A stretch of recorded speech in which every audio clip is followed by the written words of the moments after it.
Bueno, gente, vamos a retomar. Ahora seguimos con el concepto de el otro, que ya estuvieron trabajando y estuvieron revisando desde su propia mirada, tratando de pensar cómo vemos al discapacitado. Y este es un ejercicio, a mí me parece necesario, porque nosotros formamos parte de una cultura que se piensa a sí misma como universal y por lo tanto ve a todos los demás como otros distintos, y ahí tenemos algunas diferencias, porque una cosa va a ser ver al otro como alguien distinto y como si eso no tuviese ningún efecto, cosa que no sucede, por lo menos en el marco de las relaciones que nuestra cultura occidental, patriarcal, eh, eurocéntrica, moderna y civilizatoria tiene. Esta idea de civilizar al otro es transformarlo. Por lo tanto, esa diferencia con el otro, como si no tuviese ningún efecto, no corre. Y si podemos encontrar, verlo al otro como alguien a modificar para que se parezca a mí, con esta idea de para incluirlo, lo tengo que transformar el gaucho en un hombre de ciudad, una forma de inclusión, al mismo tiempo deja de ser otro.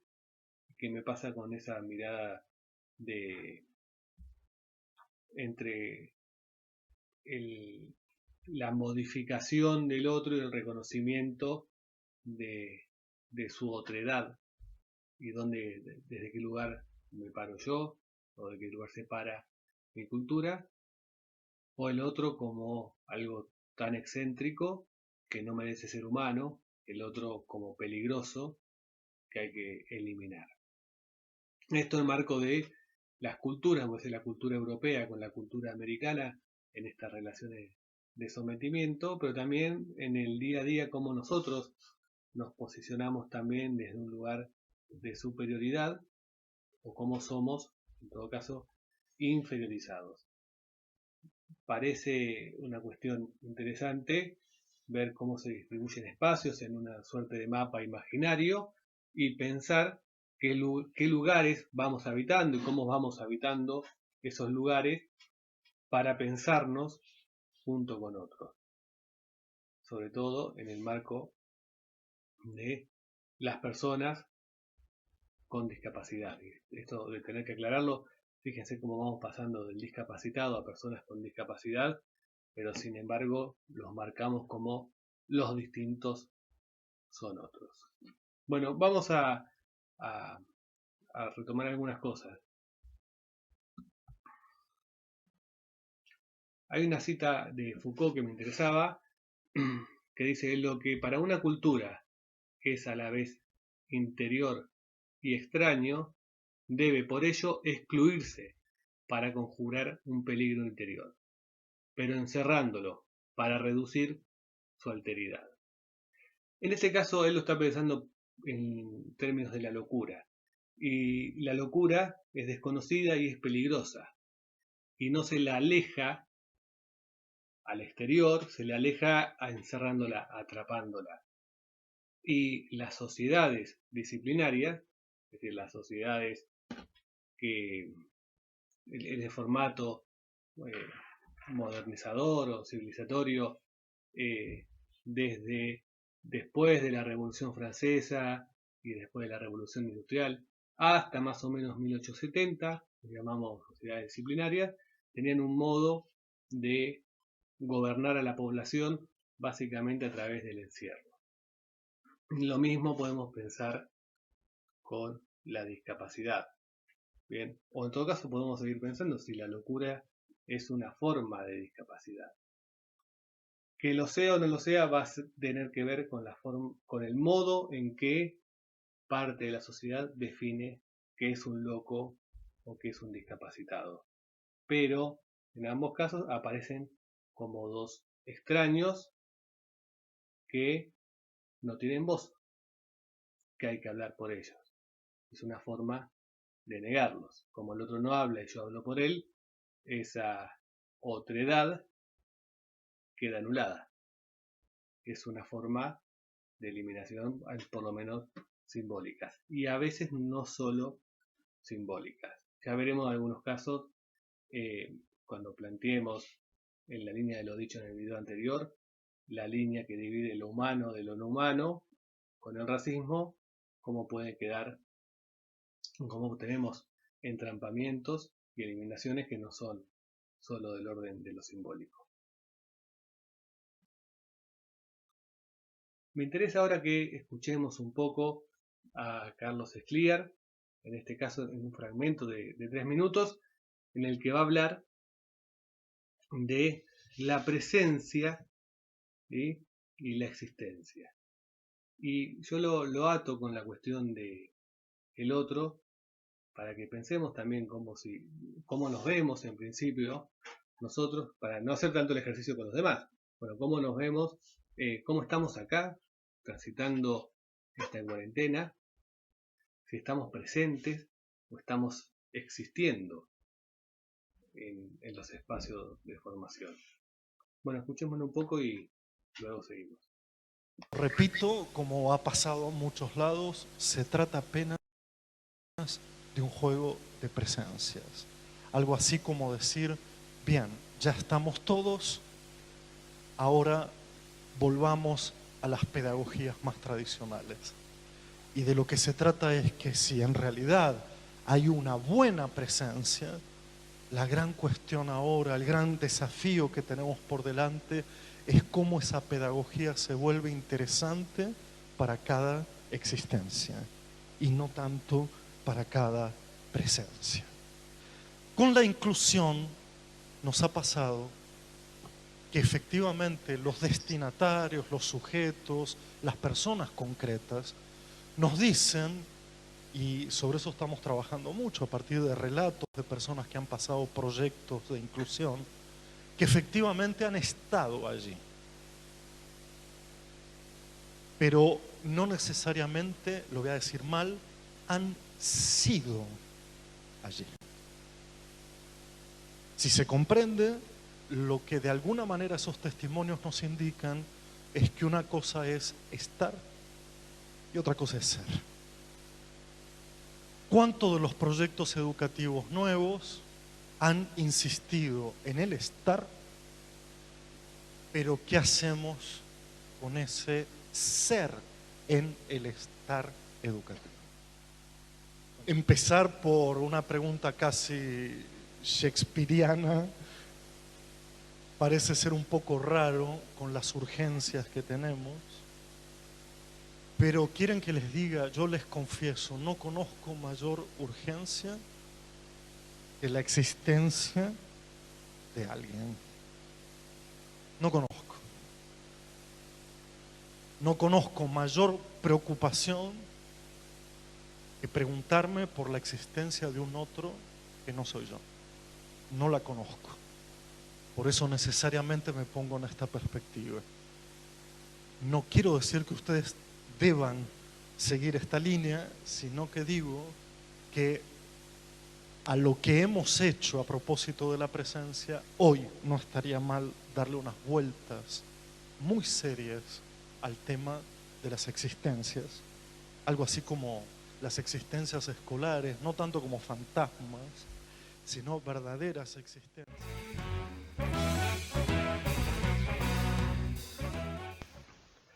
Bueno, después de escucharlo, a mí me parece interesante, espero que a ustedes también. No esperemos en Escliar buscar respuestas, pero sí esperemos buscar nuevas preguntas y algunas pistas para pensar cómo podríamos pensar la cuestión del otro. Y en el caso acá particularmente le está hablando de lo que hasta hace un tiempo conocíamos como los proyectos de integración. ¿Qué lugar tiene para estar presente o para existir?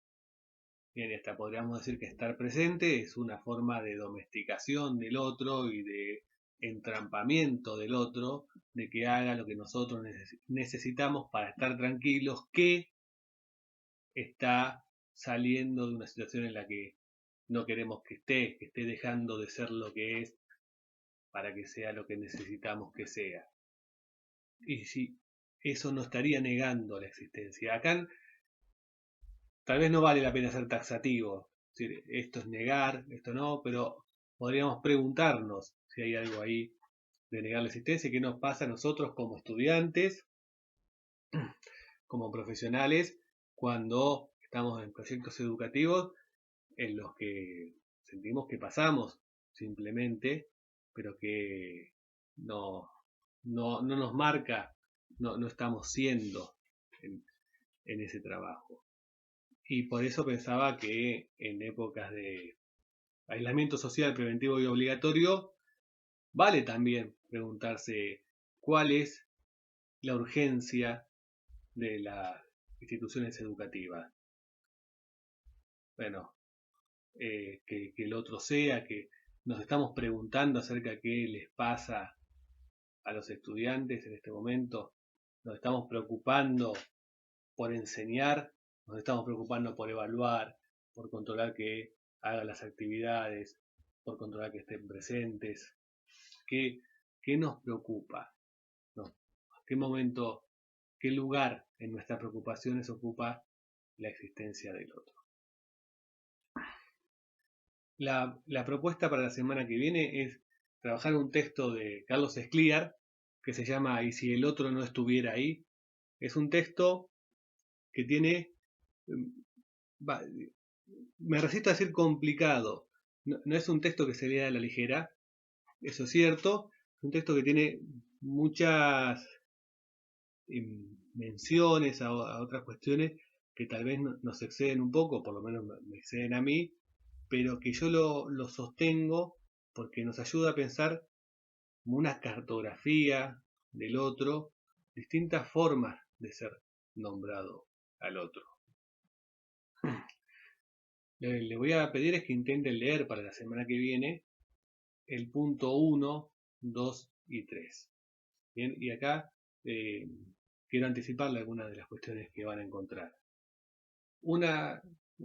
Un pasaje del texto dice: el otro ya no parece ser solo una fuera permanente o una promesa integradora, o su regreso a nuestro hospedaje, o su extranjería, o su andar errante y o vagabundo. Su irrupción confunde el espacio de la mismidad.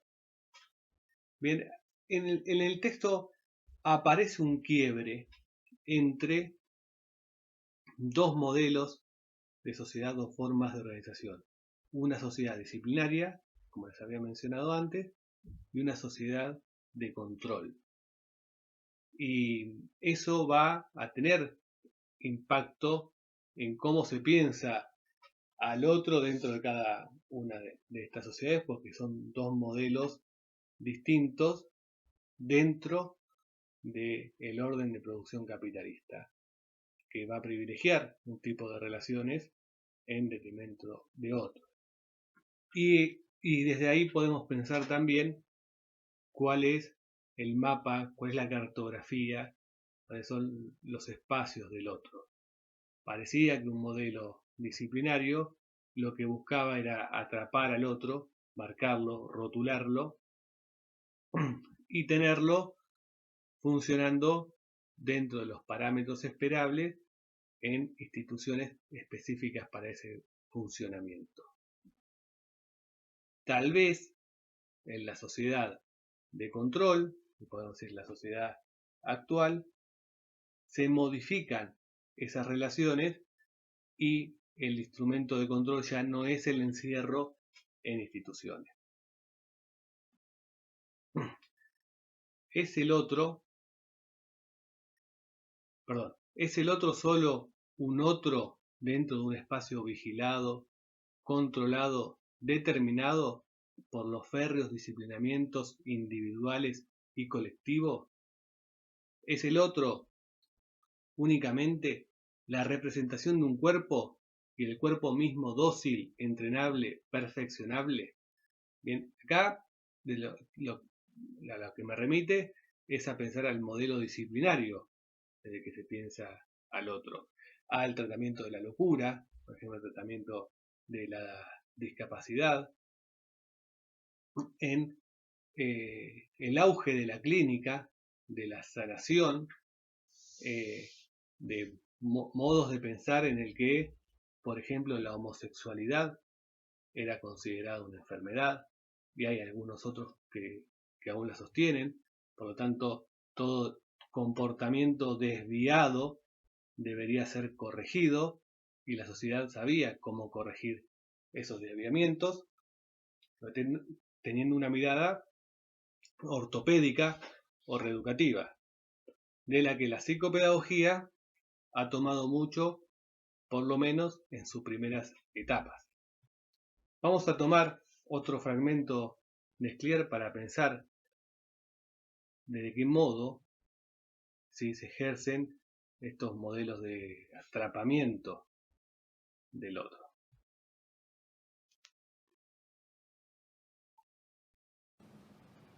Una madre asiste durante un mes corrido a reuniones de equipos técnicos en la provincia de Buenos Aires, donde había que tomar la decisión acerca del lugar que ocuparía su hijo en el sistema educativo.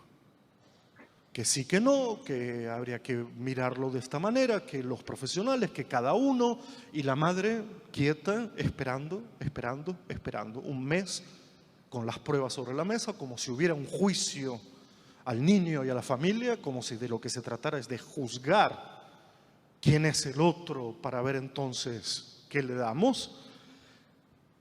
Y en un momento que no olvidaré jamás, después de un mes, se levanta de una reunión y dice casi a los gritos: ¿por qué no se ponen de acuerdo de una vez si mi hijo es igual o diferente? Es que estaba harta de que para algunos, no, pero él es igual en esto, para otros no, lo que pasa que es diferente. Y de alguna manera, después de tanta parafernalia, después de tanta discusión prolija, después de tanta producción de material, lo que la madre reclamaba es un acuerdo que todavía no tenemos. Cuando hablamos del otro, ¿de quién estamos hablando? ¿De un sujeto igual a mí o de un sujeto diferente? Y diferente siempre con la connotación negativa. Y entonces quiero decir que lo que esta madre nos enseña es lo que deberíamos aprender los educadores en primer lugar. Y es que la igualdad nunca es un punto de llegada, nunca es la conclusión. Si la igualdad no existe como punto de partida, no existe. Pero ¿saben a qué me refiero? A ese gesto inmediato de reconocer al otro como igual. Casi lo digo como un encogimiento de hombro, como si yo estuviera diciendo, al mejor estilo castellano, me da igual quien sea, cómo se llame, de qué familia venga, me da igual. Ese me da igual quiere decir igualdad. Y no la igualdad que algún día llegará después de largos procesos. Eso es otra cosa. Eso es una discusión que también tenemos que darnos acerca de las inequidades, las desigualdades. Pero desde el punto de vista educativo, si te veo, te tengo que ofrecer una mirada de igualdad. Es el primer gesto. No puedo empezar con una mirada desigual. Nadie enseña a partir de una mirada desigual. Aprende si es visto como un desigual. Por tanto, lo que quiero decir con esto es quizá lo que la madre pedía a gritos, de alguna manera imploraba, es ¿qué más da si desde los conceptos de cada disciplina mi hijo es igual o diferente? Trátenlo de una vez como un igual. O sea, denle el lugar que debe tener y otra cosa, y comiencen a trabajar en lo que es su tarea, que no es evaluarlo, es enseñarle.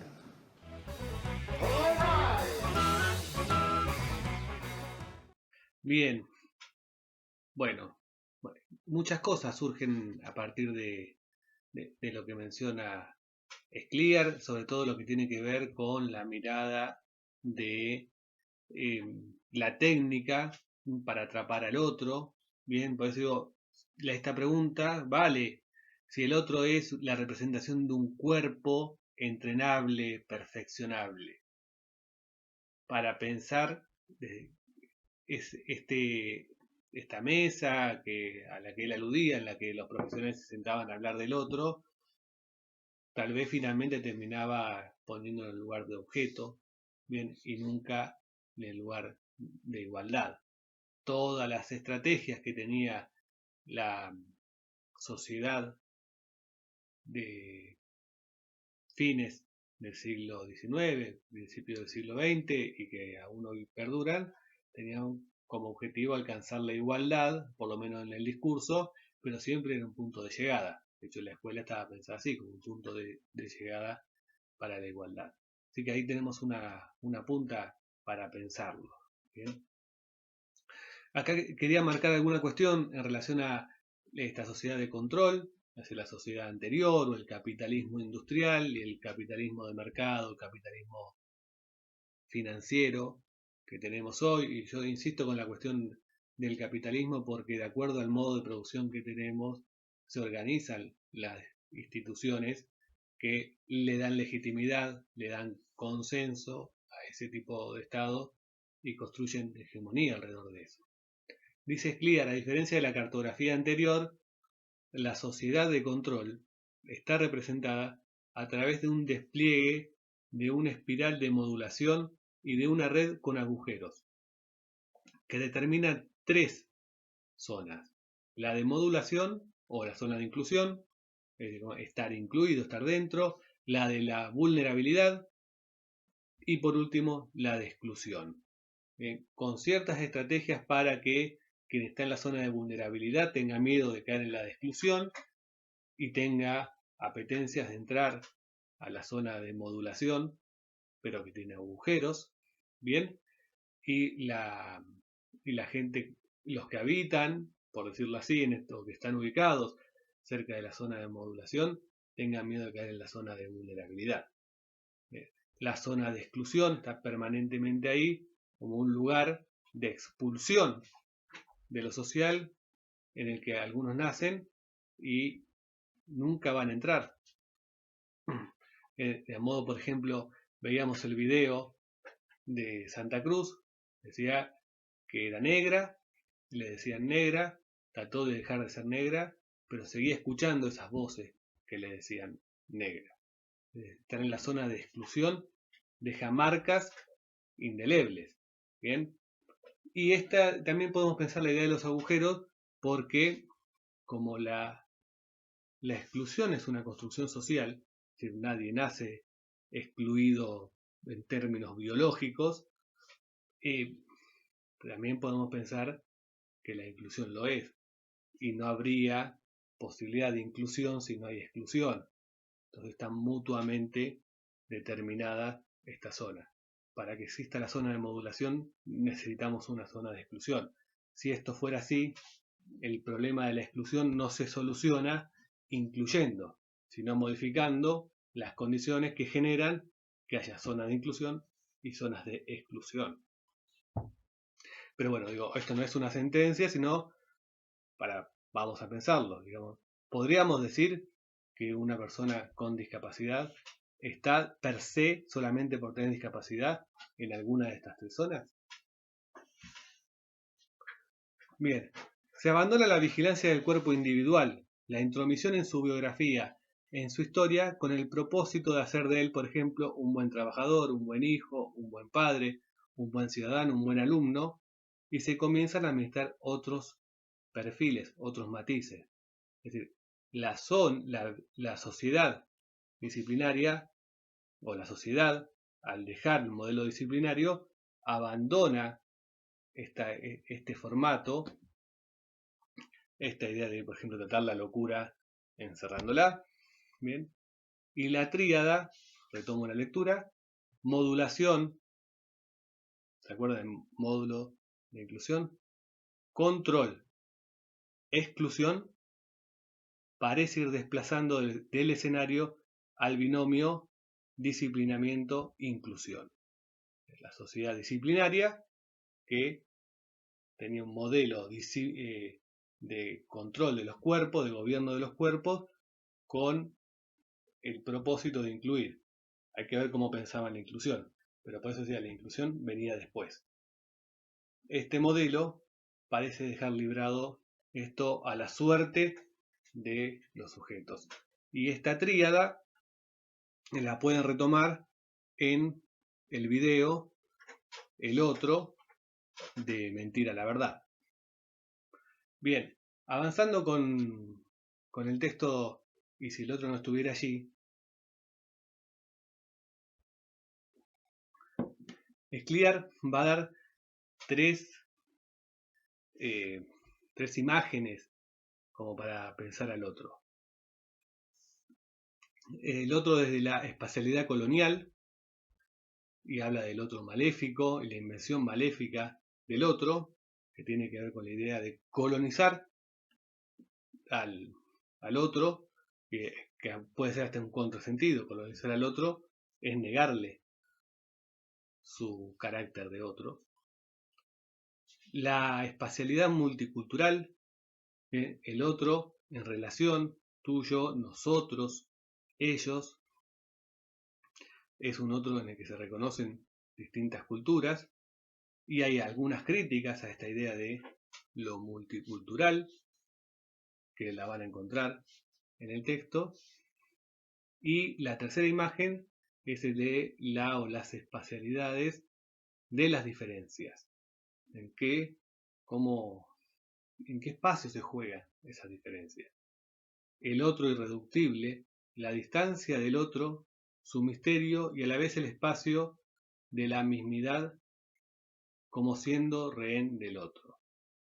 Y se pone complejo, y si tomamos esta imagen, es la imagen en la que nos resulta más difícil definir qué es el otro, porque no sabemos qué es el otro.